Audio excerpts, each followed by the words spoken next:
안녕하세요. 조용호 선생님입니다. 자, 오늘은 컬러리스트 산업기사, 컬러리스트 기사 다섯 번째 과목 색채 디자인 세 번째 시간입니다.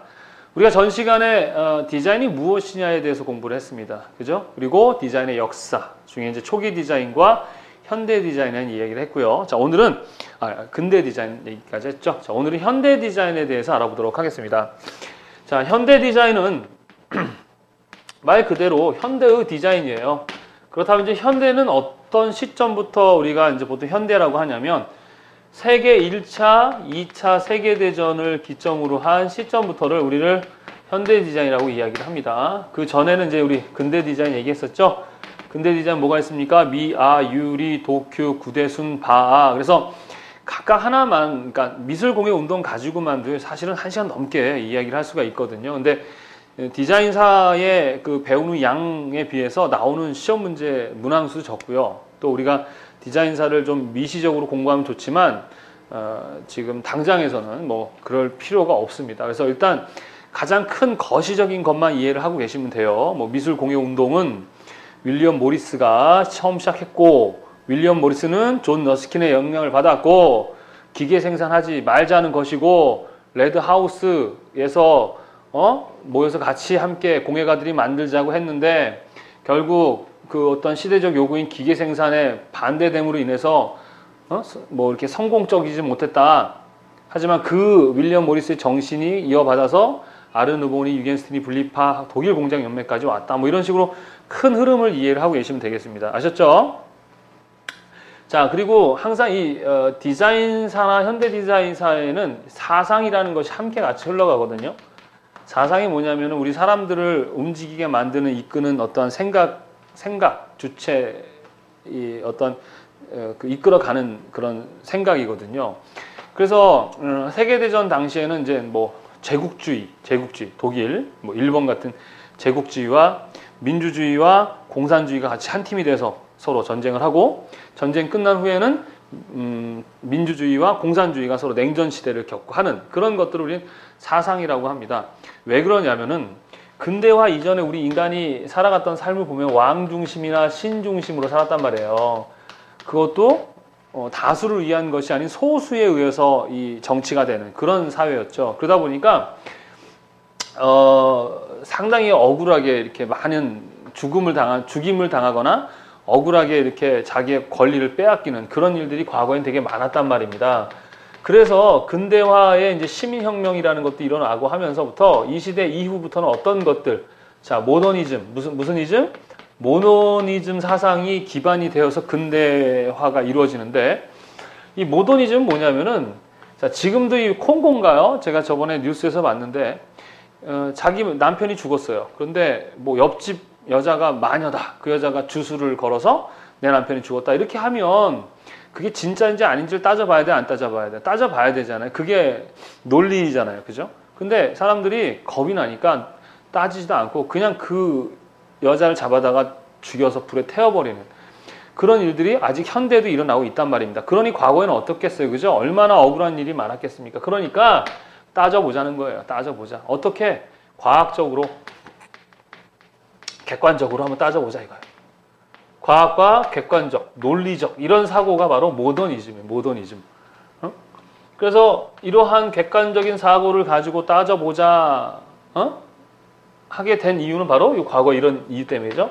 근데 이제 이게 딱 웃긴 게 이게 힘 있는 놈이 진리예요. 우리 인간이 살아가는 이 삶을 잘 보면 힘 있고 돈 있고 빽 있는 사람이 자기의 논리가 맞다고 우기면 그게 맞아지는 그런 문제들이 있더라 이거죠. 그래서 이 모더니즘에 반해서 나온 게 뭡니까? 바로 포스트 모더니즘.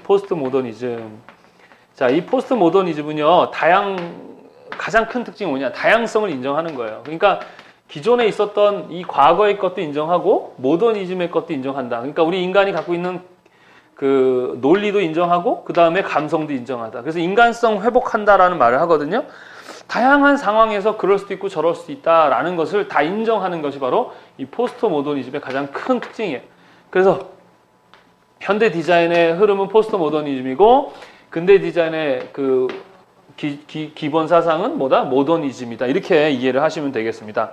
자, 그래서 현대 디자인 안에도 다양한 것들이 있지만 대표적으로 우리가 5가지를 현대 디자인의 디자인사라고 합니다. 첫 번째, 다다이즘. 뭐라고요?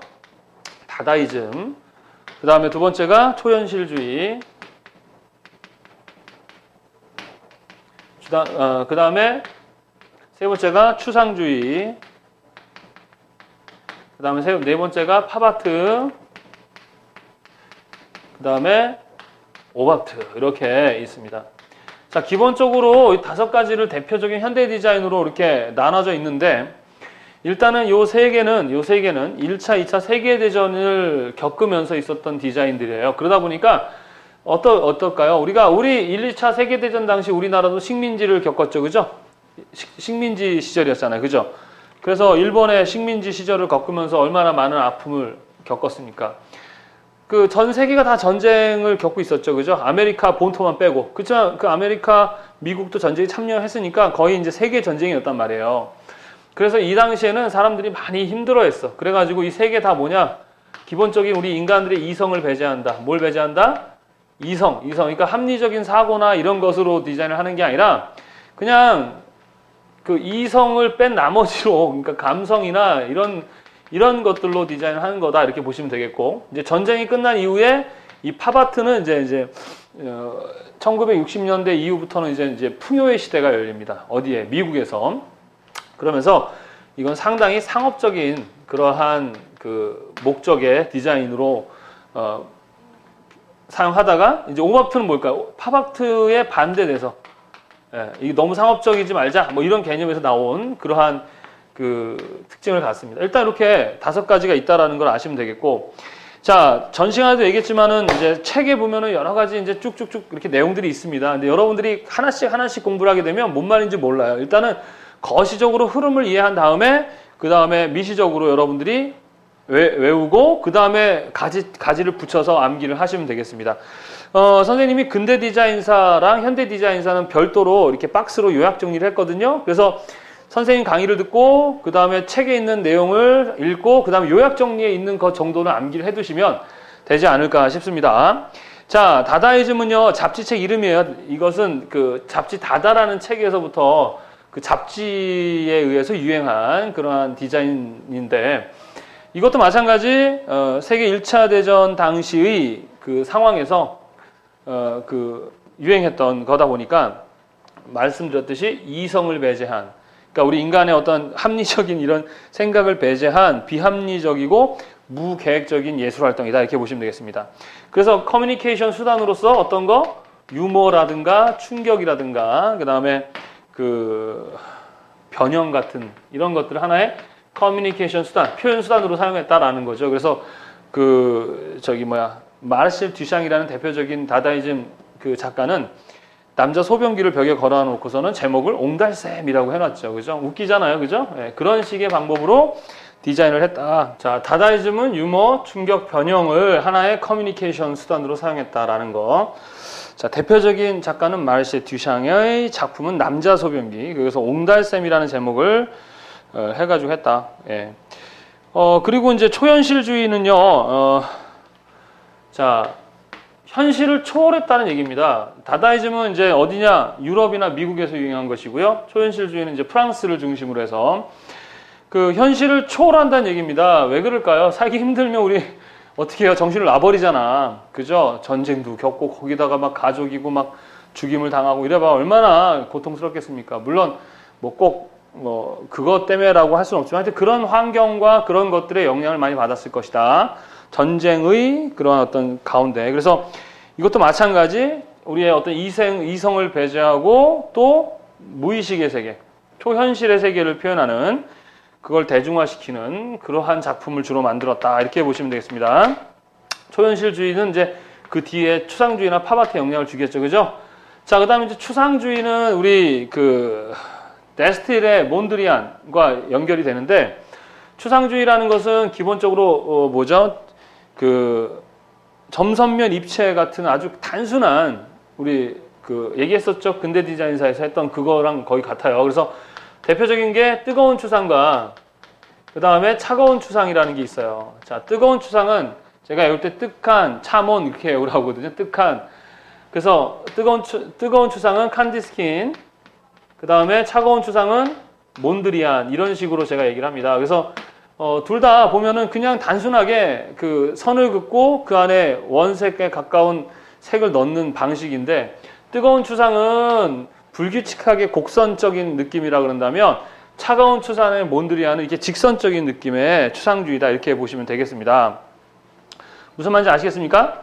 예, 그 다음에 이제 팝아트는 아주 상업성이 강한 디자인을 이야기합니다. 우리 대표적인 작가가 누가 있죠?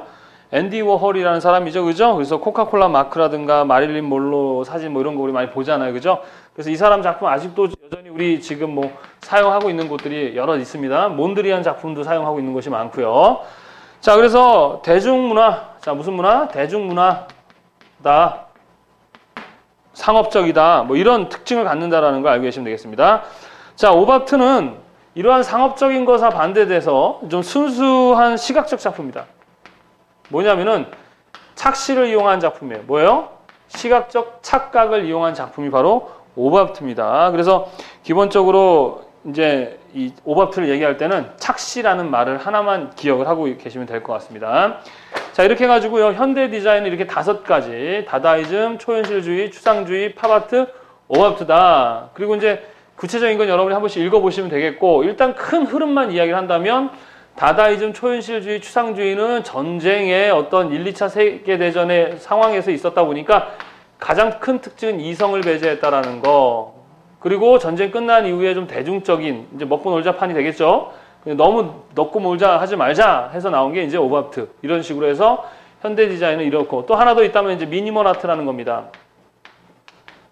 미니멀 아트라는 건 뭐냐 그러면은 축소하는 거, 축소. 심플하게 이제 아주 그 극단적인 축소를 합니다. 심플한 디자인을 이야기하는 거죠. 왜 그럴까요? 이제 과거에 비해서 현대도 마찬가지, 이제 사람들은 많은 소통 수단들이 많아지면서 미리 아는 것들이 많아져요, 이제는. 그러니까 아는 게 많아졌다는 얘기예요. 그러니까 아는 것을 굳이 이야기할 필요가 없는 시대. 과거에는 모르는 게 너무 많으니까 막 다 설명을 해줘야 되지만 지금은 많은 대중들이 많은 정보를 알고 있거든요. 그러니까 이제 복잡한 걸 싫어하는 거예요. 또 시간도 어때요? 되게 빨리빨리 지나고 하니까 아유, 다 필요 없어요. 빨빨빨빨빨 이런 개념이죠. 그래서 미니멀 아트는 이런 극단적인 축소, 이런 개념이다, 이렇게 보시면 되겠습니다. 그래서 대표적인 현대 디자인 그러면 다다이즘, 초현실주의, 추상주의, 팝아트, 오바트, 미니멀 아트, 이렇게 기억을 하시면 되겠습니다. 자, 그 다음에 이렇게 해서 현대 디자인사 마무리. 그래서 자, 그 다음에 이제 각 나라의 디자인의 특징에 대해서 한번 알아보도록 하겠습니다. 각 나라의 디자인의 특징. 자, 이거는요, 사실은 시험 문제에 많이 출제가 되지 않고 있어요.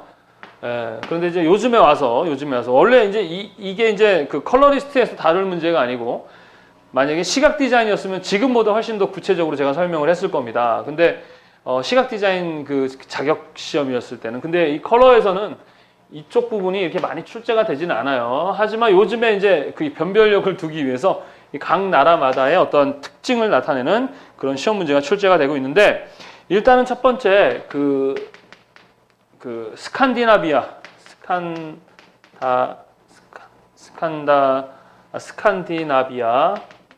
제국이라고 해서, 자, 이 스칸디나비아 제국은요, 유럽의 맨 북쪽에 이렇게 볼록하게 반도 이렇게 나와 있는 이 부분부터 해서 여기에 속해 있는 나라들이거든요.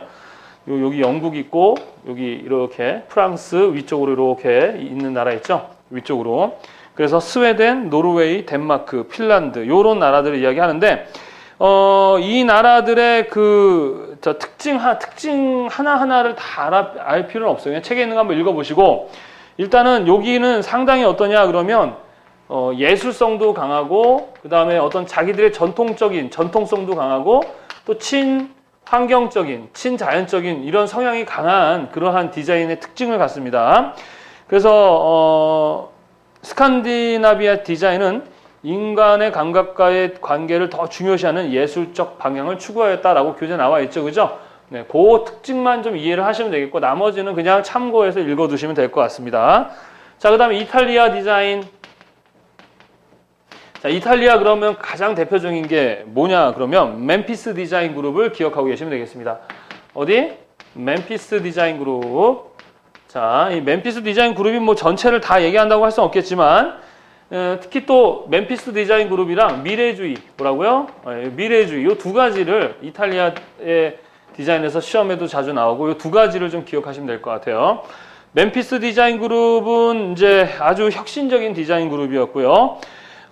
그 에토레 소스사스라는 그 사람이 중심이 돼서 그 뭐죠? 장난기 있는 신기한 형태, 그다음 무늬 장식 등을 사용하고 이제 어떤 일상 제품들을 더욱더 장식적이고 풍요로운 디자인으로 그 디자인을 했다. 근데 이제 멤피스 디자인 그룹의 대표적인 사람이 누구냐? 에토레 소스사스. 그다음 미래주의인데요. 이 미래주의 이 사람들은 작가들이 전쟁터에서 많이 죽어요. 그래가지고 이렇게 흥행하지 못합니다. 그리고 몇몇 살아남은 사람들은 이제 힘도 없었고, 그리고 이게 얼마나 그 인정을 받냐면 과거 이 미래주의 디자이너들이 만든 어떤 건축물이나 이런 것들이 현대에 만들었다고 해도 정말로 그 전혀 손색이 없을 정도로, 그러니까 거의 100년을 앞서가는 생각을 했다, 디자인했다, 뭐 이런 평을 받을 정도로 상당히 그 만약에 그 전쟁만 없었다면 엄청난 영향을 주었을 것이다. 그러나 어쨌든 이러한 것들이 이탈리아의 디자인에 영향을 주었다라는 거. 자, 세 번째, 일본의 디자인의 특징입니다. 일본 디자인의 특징. 자, 일본이라는 나라는 이제 이 동양에서 유일하게 근대화를 성공한 나라죠. 그죠? 그러다 보니까 얘네는요, 탈아시아라는 근대화하면서 탈아시아, 이제 아시아가 하수 자기들을 왕따시키니까 아시아를 벗어나서 어딜 배우자, 유럽을 배우자 하면서 독일 공장 연맹 같은 걸 따라해서 일본 공장 연맹 같은 걸 하면서 이렇게 자기들만의 디자인을 만들어 가면서 일단 일본의 어떤 전통 공예를 바탕으로 해가지고 이 특징이 뭐냐? 조밀함, 변조성, 간결성, 장식성, 명쾌성, 형태와 상징성 등을 이렇게 자기들의 전통 공예와 연결시키면서 완벽주의라든가 극소주의, 원래 작잖아 일본 애들이요, 그죠? 예. 그리고 자원도 무저르니까. 자, 그리고 절대된 색채 사용과 소박한 색채 문화가 특징이다라는 거를 잘 기억해 두시기 바랍니다.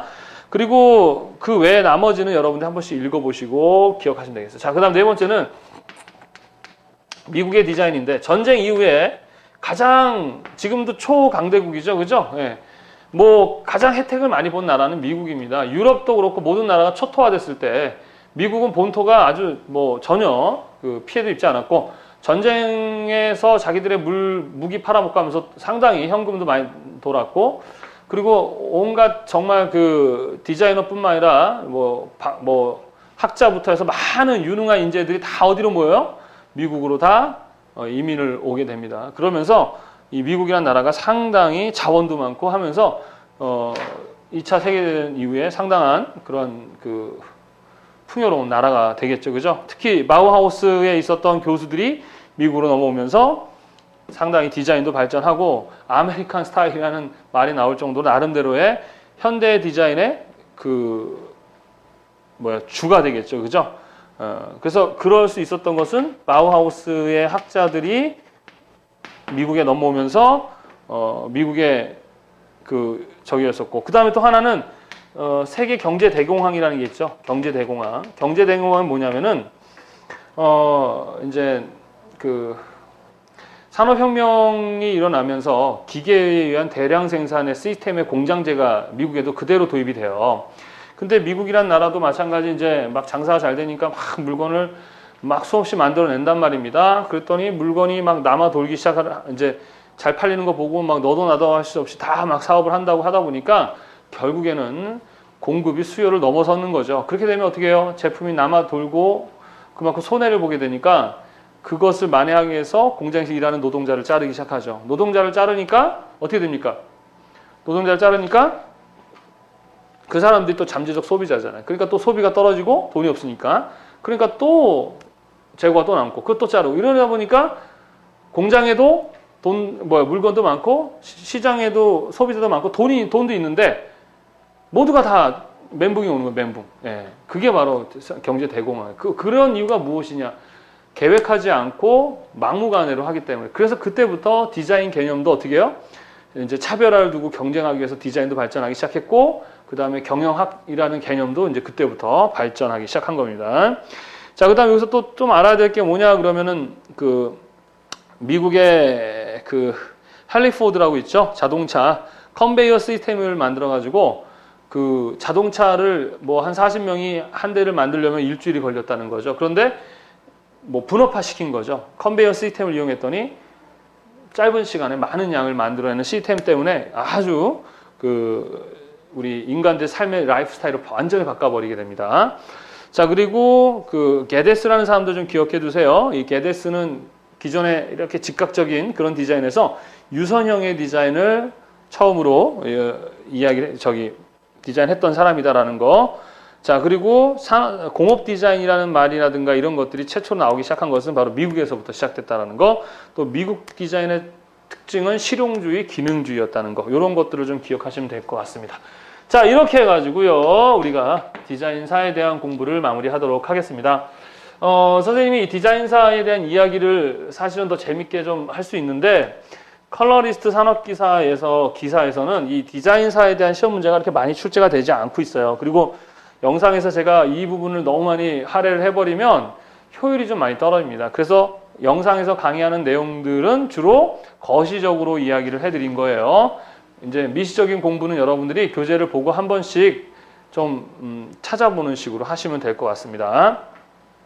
자, 지금까지 배웠던 거 다시 한번 정리를 해보도록 하겠습니다. 자, 일단은 색채 디자인이라는 파트는 뭐냐 그러면 이제 우리가 지금까지 배웠던 걸 가지고 실제 컬러를 디자인에 적용해야 될 거 아니에요, 그죠? 그렇다면 그 디자인 분야가 어떤 것들이 있는지 우리 디자인 분야에 대한 이야기를 하는 거예요. 자, 디자인 분야는 어떤 걸 하는 거예요? 인간의 행복을 다루는 분야다라고 얘기했고, 대표적인 분야는 시각, 제품, 그 다음에 환경, 그 다음에 미용, 시험에는 이제 이렇게 됩니다. 미용, 그 다음 패션에 대한 이야기를 할 거예요.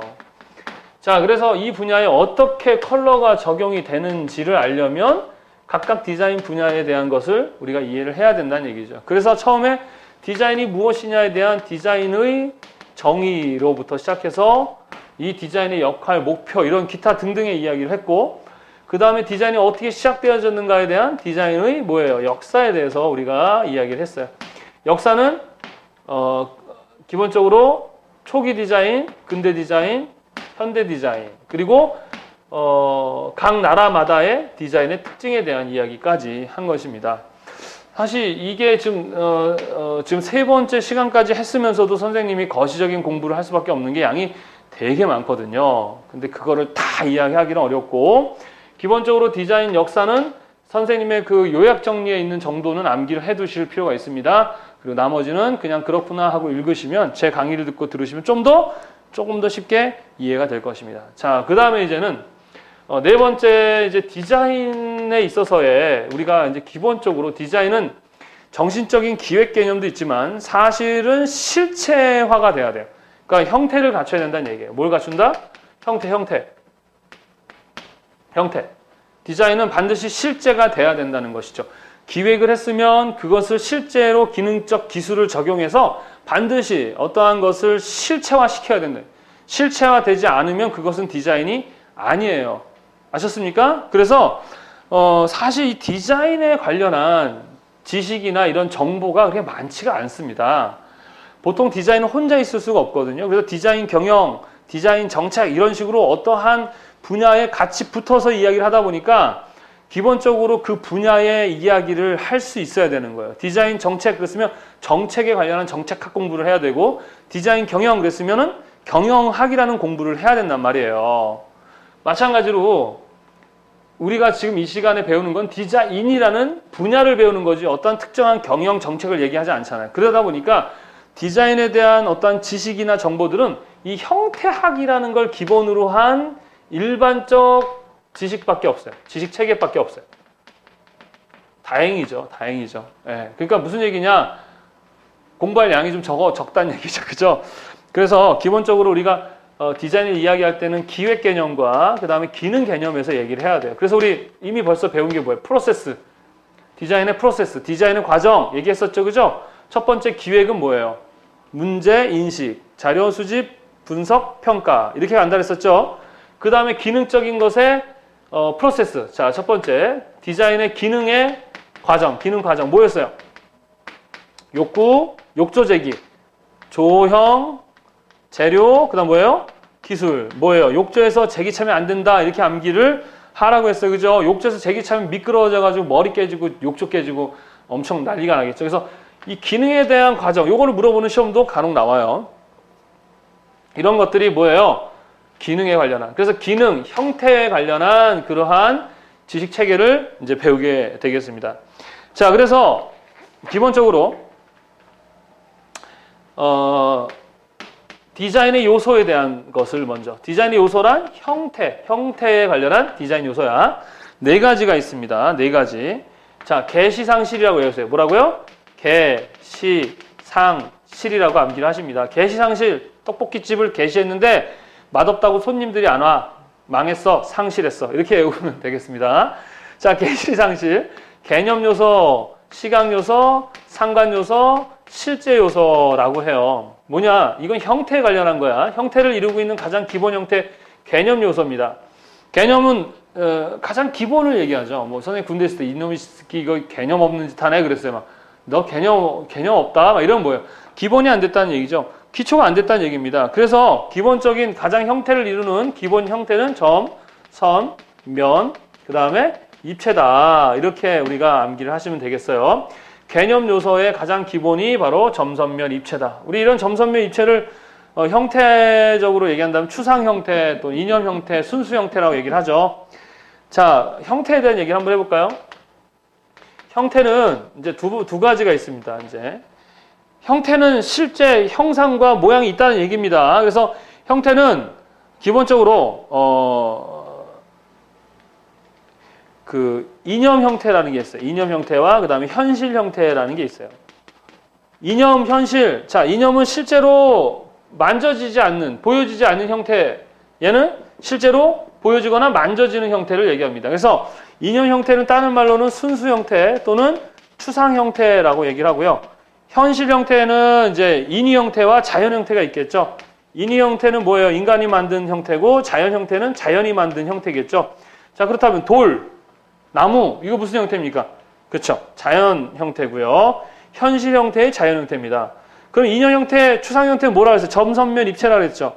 자, 예를 들어서 이 시계가 있습니다. 이 시계.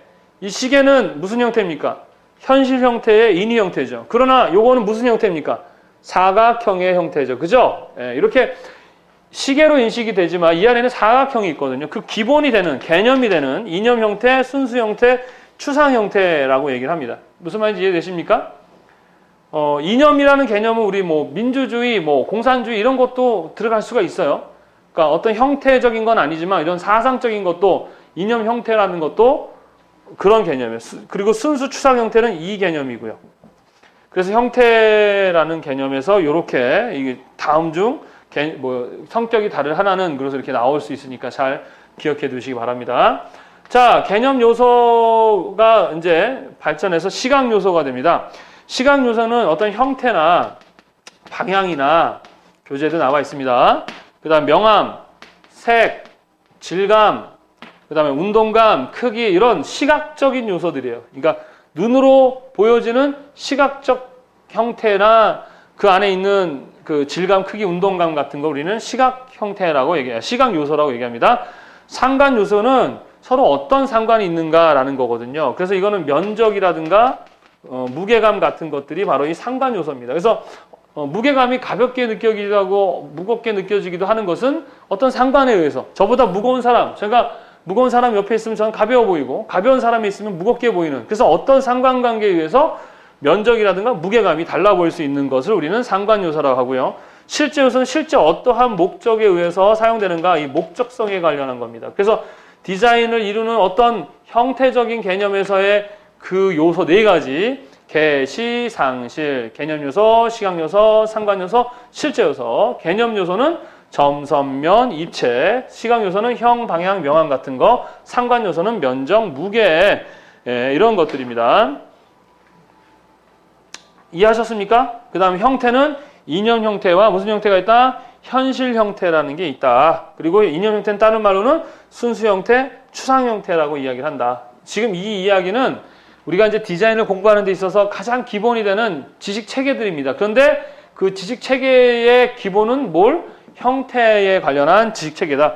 요 기획에 관련한 것은 아니에요. 기획에 관련한 이야기를 하려면 그때는 그것이 적용되는 분야의 공부를 같이 해야 된다. 이렇게 이해를 하시면 돼요. 자, 그래서 일단은 뭐에 대한 이야기를 했습니까? 디자인의 요소에 대한 얘기 했었죠. 그죠? 디자인 요소 얘기했고, 그 다음에 형태에 대한 얘기를 했습니다. 자, 그러면 기본적인 개념 요소인 점, 선, 면, 입체에 대해서 한번 알아보도록 하겠습니다. 점, 선, 면, 입체. 이렇게 네 가지를 또 한번 알아보는데, 점이 발전해서 선이 되고, 선이 발전해서 면이 되고, 면이 발전해서 입체가 되는 거예요. 그리고 입체가 어떤 의미를 부여하게 되면 이제 형태에서 현실 형태를 갖게 되는 것입니다. 그래서 점은 선의 한계라고 해요. 선의 한계. 뭐냐? 선을 넘었다, 못 넘었다? 선을 넘는 순간. 그러니까 점이 모여서 뭐가 됩니까? 선이 되죠. 그죠? 점이 모여서 선이 되면 선을 넘어간 거잖아. 그러니까 선을 넘지 않은 그 순간까지를 우리는 점이라고 합니다. 그래서 선의 한계. 이건 또 뭐라고 할까요? 이건 면의 한계. 이것은 입체의 한계라고 얘기를 할 수 있겠죠. 그리고 점은 뭘 나타냅니까? 점은 점을 딱 찍었을 때 뭐예요? 위치를 나타낸다. 뭘 나타낸다? 위치를 나타낸다. 점은 무엇을 나타낸다? 위치를 나타낸다. 그리고 선은 뭐예요? 선은 방향이죠. 선은 방향. 왜 그래요? 어떤 이런 식으로 선이 그어지면 방향을 나타내잖아요. 그죠? 자, 그 다음에 면은 어떠한 공간을 나타냅니다. 뭘 나타낸다? 면은 공간을 나타낸다. 그죠?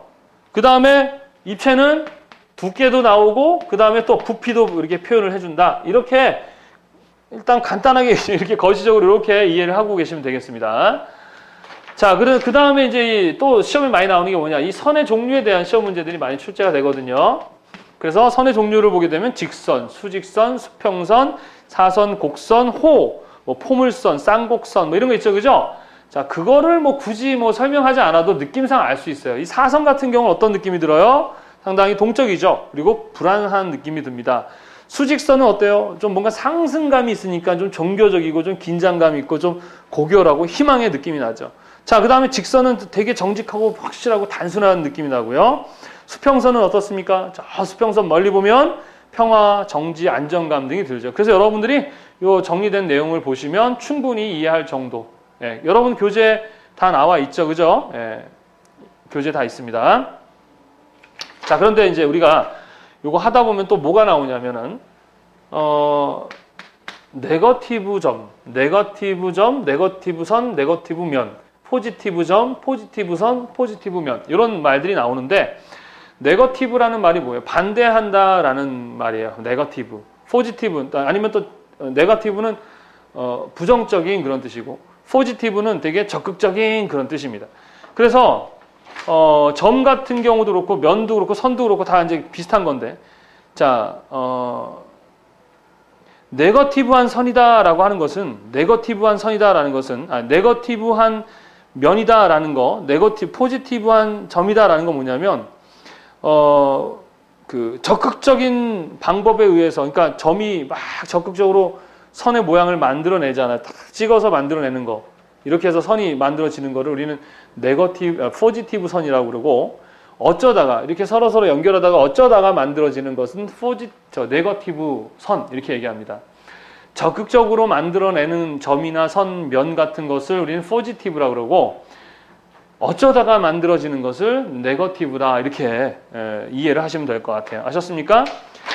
그렇게 중요하진 않는데 그렇게 아시면 될 것 같아요. 자, 이렇게 해서 우리가 기본적으로 그 점선면 입체까지 이야기를 했는데 다음 시간에는 그 디자인의 기본 원리부터 한번 알아보도록 하겠습니다. 그래서 디자인의 원리, 그 다음에 우리 형태학에 관련한 시지각의 원리, 그 다음에 착시에 관련한 뭐 시각적 착시에 대한 이야기를 하고 그 다음에 디자인의 조건 이런 것들을 이야기해서 또 마찬가지 디자인의 기본적으로 알아야 할 형태학적 개념의 지식 체계를 좀 배워보도록 하겠습니다. 자, 그렇게 하게 되면 우리가 기본적으로 이제 디자인에 대한 필요한 지식들을 다 다음 시간이면 마무리하게 될 것이고 그걸 배운 걸 가지고 이제 어떻게 디자인을 실제에 적용하는가. 그래서 각 분야의 그 이제 색채 디자인, 색채 기획을 어떻게 하는가. 또 시각, 제품, 환경, 미용, 패션 분야의 특징 이런 것들을 배움으로 인해서 색채 디자인 파트를 마무리하도록 하겠습니다.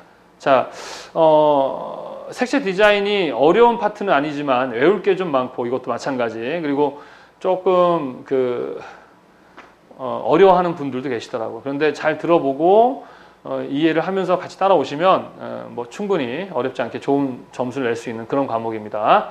힘내시고, 자, 항상 파트가 끝나고 나면 배운 데까지 어떻게 하라 했습니까? 자, 교재를 보고 어떻게 해요? 최대한 정독을 하고 암기를 하고, 아셨습니까? 예, 그리고 또 파트를 넘어가시면 되겠습니다. 자, 수고하셨습니다. 감사합니다.